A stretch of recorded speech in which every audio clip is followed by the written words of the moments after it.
All the calls are now automated. There is a chatbot that is actually responding to you. You know that there's a process and methodology for everything. If you have a concern, you raise it on the app and it gets resolved. So why do you think you still need a human in the loop?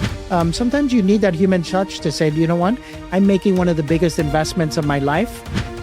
Do I really want to trust it just with a chatbot, or do I want to talk to another human being that has experience in this, that knows this, and can be sympathetic to some of my concerns? If you have to pick a couple of innovative things that you've come across in the banking ecosystem so far, what would be your pick? The fact that my camera now can look at me, prove that I am who I am, and I can log in instead of me having to put in my password, have to pull out an RSA token, have to then send an email or an SMS to my phone, like take 6 steps to log in. I think the fact that my camera says, this is who I am, I can get access to what I need to do, and then I think that's great. With everything getting so innovation-centric, yes, where is the fraud coming into picture? And what's your take on frauds that are happening around the world? I think it's really about getting knowledgeable about the technology. And so every time you have these new technologies, it's going to be a use for good and a use for bad. Hi, Steve. So nice to have you here. Hi, how you doing? Thank you. It's a pleasure to be here. Thank you. Thank you so much. So, Steve, just for the interest of audience, could you please give us a bit of a background about yourself? So I used to be at HSBC. I was global head of innovation for global functions, and I was there for 20 years. And so now I'm a recovering banker, and I started a company that does consulting for innovation, AI, and quantum computing. So I do strategy consulting. I also sit on boards. I'm an advisor to McKinsey & Company, Mitsubishi Corporation, and a couple quantum computing companies. And for fun, I teach, I'm a guest lecturer at MIT. So I'm teaching a course on quantum strategy. That is so refreshing to know. And you were with HSBC for 20 years. So you've actually seen banking function evolve from what we call as a very traditional bank to what we call today as in the quantum computing space, the innovation that you're trying to bring about, right? Tell us about this journey. How was it initially? What excites you right now? But also give me a point where you think the old versus new, old was better. Yeah, no, I mean, there's a lot of stuff, it's becoming more digital, everything we're doing. I think when you're talking about what was better before, better was the human was in the loop. There's a lot of human. And so every time we're talking about how do you digitize something, we're removing the human touch out of it. And so I would think we need to put a little bit more of the human touch back into it so we can do. But it is more efficient. It's more effective. And I know we're using technology to see how do we serve our customers or how they serve their customers better. And I think, it's about protecting data. It's about trust. And that's what a lot of financial institutions try to do. And I think with these new technologies, that's what they're doing. So they're able to serve your needs using these technologies. But I think there should be a little bit of more balance of trying to get that human back into that position. So I've seen a big change within financial services with the new technologies. I mean, it was always about how many branches do you have or where's your branch location. And your iPhone or your phone is, your branch now. You can do That's so wherever true, you. yeah. Yeah. And so everything you do. I don't know, when's the last time you were in a branch? I don't remember. Yeah, that's I right. don't recall. That's right. And so everything you're doing in banking, you don't have to go to now. If you go back 20 years, you'd have to go to a branch to take out money, to deposit checks, to do a lot, and you meet people. And so it is very different the way we do commerce today. But why do you believe that human touch is still important when I have not had an interaction with a banker for the longest time? All the calls are now automated. There is a chatbot that is actually responding to you. You know that there's a process and methodology for everything. If you have a concern, you raise it on the app and it gets resolved. So why do you think you still need a human in the loop? Well, if you were to, if you go to buy a house or you want kind of some of that knowledge, and asking a chatbot on how this works. And I think the technology is great, but I don't think it's there, right? Because sometimes you get on to some of these AI things and you ask a question and then it kind of, tells you something very different than what you were looking for. And then you're like, okay, let me ask the question a little bit better. And so sometimes with a human, they can understand the nuance, what you're trying to get across. You can explain yourself. And sometimes you need that human touch. You definitely need it then. And Yeah, I think you're that's right. very important in our society is not to get all that, because I can tell you, we at home when you get the Alexa, and I don't know if this has ever happened to you, Alexa or your Google Home, and you ask it a question, and then it responds and tells you something not even that you were asking. Oh, yes. Totally different. It's completely different. Yeah. Yeah. It's like play this song, and then it'll say, oh, the time in Jakarta is blank, blank. Exactly right. It would just give me a random information about something, or it'll give me another route to some place that I don't want to go to. So yeah, this has happened a lot of times. Right. So, And so, it's about how do you get the information and get what you need. And I know we're trying really well, but sometimes you need that human touch to say, you know what, I'm making one of the biggest investments of my life. Do I really want to trust it just with a chatbot, or do I want to talk to another human being that has experience in this, that knows this, and can be sympathetic to some of my concerns? So if the technology, and I'm sure the technology will evolve and become much better than what it is right now, if this keeps happening, where do the humans go? Yeah, no, well, I mean, it's true. I think if somehow we can build, let's just say if you went to the hospital and there was something sick and you were talking to a chatbot.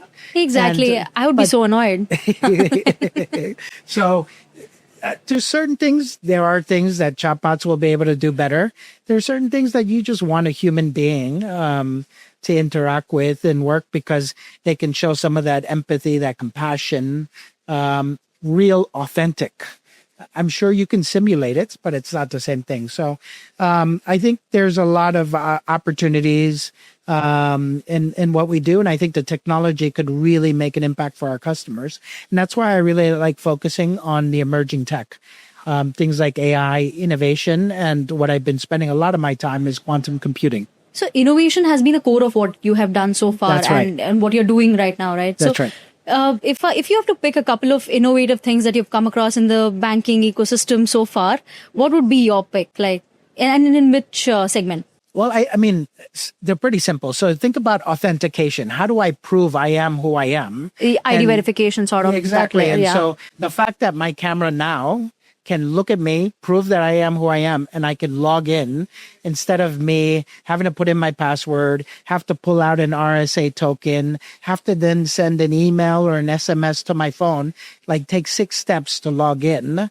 I think the fact that my camera says, this is who I am, I can get access to what I need to do. And then I think that's great, right? That's pretty impressive. It facilitates Yeah. things.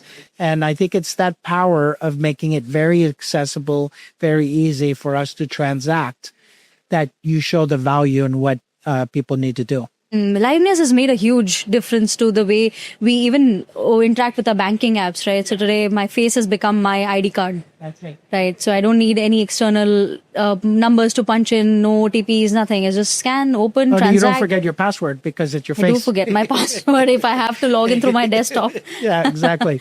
Yeah. So it's not something that, once you get locked out of your, Yeah. okay, how do I get back in? And then how do I Exactly. talk to an automated service and Right. all of that stuff. And With everything getting so innovation centric, yes. where is the fraud coming into picture? And what's your take on frauds that are happening around the world? No, there's a lot of fraud. So No. as this technology gets better and everybody's using this technology, the bad actors are also using this technology. And they're better at it, huh? Oh, they're much better at it. But, it's funny. It's not so much that they're cracking security as much as they're doing human engineering and convincing you of getting your password and giving up your password. So it's not that the systems are weak. It's more about we as human beings give up too much information and give people, and we some with deepfakes going on, and there's people where they had a deepfake of the CEO saying pay this company X money, and then they find out that it was somebody that social engineered themselves to pretend like they were the CEO and paid millions of dollars to a company. So I think it's really about getting knowledgeable about the technology. And so every time you have these new technologies, it's going to be a use for good and a use for bad. And you got That's to so figure true. out how it is. I'm sure, I mean, when man first discovered fire, I'm sure there were people that would say, oh, this is fantastic technology. And other people go, oh, no, stay away from it. It'll burn you. I And, think, yeah, that's the divide we see in the world right now. Yeah, yeah. Sometimes people say, yeah, it's really nice. And the other time they're like, oh no, I think it's going to consume everything that we have. That's it. That's Yeah. it. Any technology itself is not good or bad. It's how it gets implemented that is very important. And I think that's why now where I sit, there's more of a focus on the ethics of it, the policy of it, and the digital divide. Because if we don't have that divide, we start leaving the people with the technology with the people that don't have that technology, and that's something that I don't want to see happen. I think we need to give everybody access so that everybody can use this. And how do you envision this access becoming possible to everyone? So there are regions in India, especially in India, right, where it's a rural tier 3, tier 2, maybe a town, a village, where the accessibility itself is a very big challenge. Yeah. And I'm sure there are many more parts like that in the world. Yeah. What is your idea of bringing everybody and making them inclusive for whatever we're offering? You got to make it accessible. So part of what I do is I teach a course, and I teach a very complicated subject matter, which is quantum computing strategy. But I make it so that executives or anybody that wants to come in and learn about it can learn about it. I talk about it in normal English. I don't put in all this jargon. And yes, it does get complicated. And quantum mechanics get so complicated that even Einstein used to call it spooky action at a distance. Yes. Okay. Even he was like, I don't know how some of this works, but I know it works. So there's no explainability there. Yeah, it's very hard. Wow. But what I say is you don't need to understand all of that. You don't need to be a quantum physicist to understand the technology and use it for something for good. I can tell you, everybody has an iPhone, right? So. Yeah. But can everybody explain what are the mechanisms and how it works internally? But it does the job for us. But you know how to get the value out of it. And that's what you need to know. And the same thing with quantum. So it's these things where I try to demystify, make sure people don't get scared of the technology, but then understand it and say, how do I use it to my benefit? The very basic question in my mind right now is, how is quantum computing helping the fintech ecosystem, or financial ecosystem rather?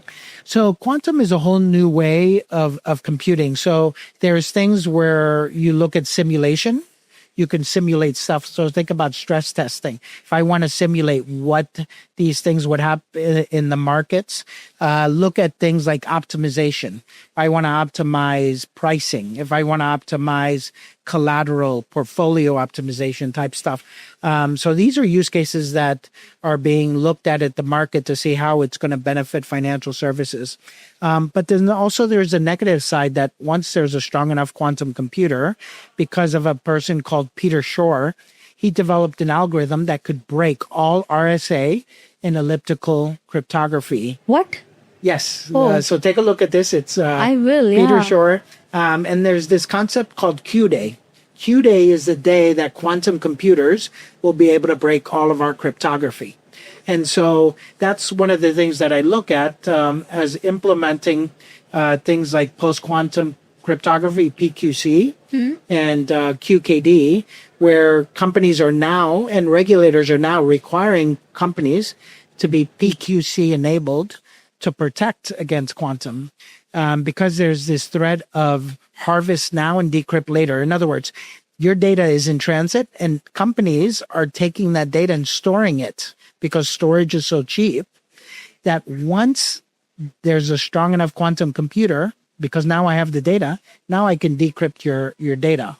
And so that's something that I try to educate people on how do you protect yourself today on this future problem that is going to come. It's not a question. I'm sure it must be happening. Yeah, no, it is happening. There's a lot of companies. If you have an iPhone, your messaging is now PQC compliant. Wow. So they've implemented last year.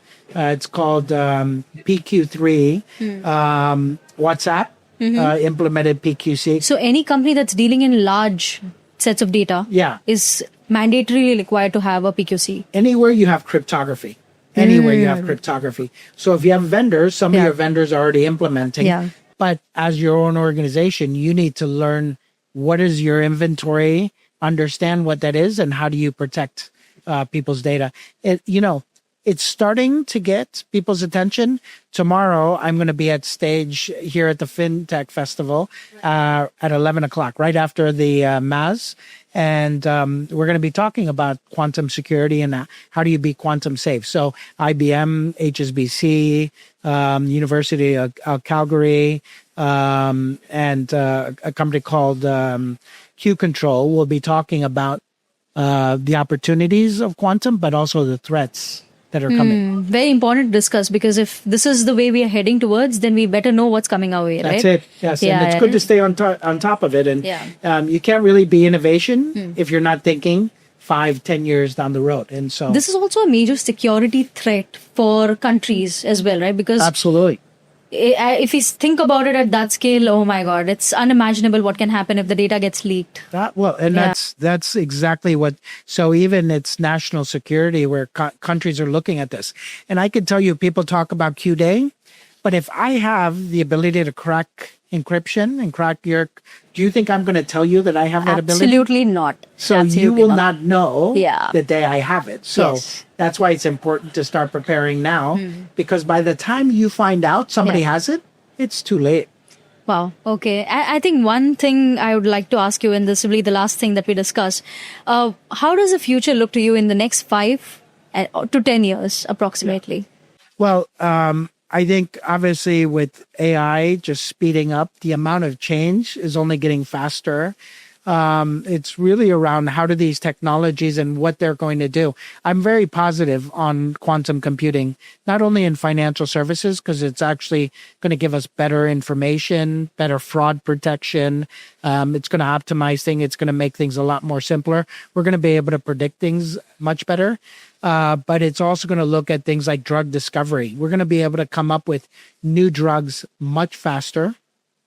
We're going to be able to look at your DNA sequencing and see how those drugs will have a positive or negative impact to make sure that the side effects that are happening with certain drugs are not there. And so think about cleaner energy, better batteries for us, better for the environment. So I'm actually quite excited to see how technology works. I keep thinking about, let's just say 200 years ago, people talk about we were all eating all natural food and stuff, but the age of where people was living isn't the age that people are living. People are living a lot longer. Yeah. And I could tell you that's only because of science and technology. And as the science and technology gets better, that means that the longevity will increase. We're going to be living healthier, longer lives because of technology. And that's what excites me. Super. That was so nice to have this conversation. Thank you so much for joining us here. No, thank you for having me.